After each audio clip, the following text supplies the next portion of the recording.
My name is Richard Chai, and I'm a Korean American born in New York.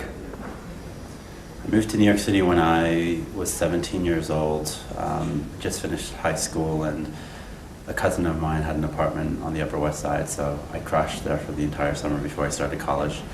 I've been sneaking out of my house in New Jersey, where I grew up, Saddle River, New Jersey, when I was 13 years old, going to nightclubs and things like that, and taking buses to New York and skateboarding in downtown Manhattan with my best friends. And so I was always a city kid at heart. So in a way, I feel like I've always lived in New York City, even though I didn't necessarily grow up in New York City. I was here as often as I could be, but I officially moved here when I was 17. I started in fashion because I was always surrounded by the arts growing up as a child. I was always drawing and painting, and my mother was a painter, so there was always music in my house as well.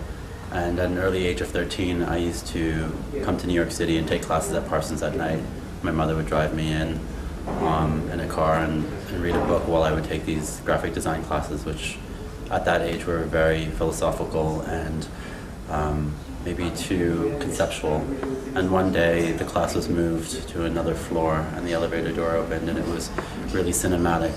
The elevator doors open and there's really loud house music pumping and everyone's drawing frantically, and there's this model posing in the middle of the room, and I just remember thinking, my God, what is that class? It was just like this moment where just everything kind of fell on me, and the entire time that I went back to my really depressing graphic design class, I just kept thinking, what is that class? What is that class? And it turns out it was fashion model drawing, and I switched into the class the following week. So lucky for me, at the age of 13, I knew I wanted to become a fashion designer.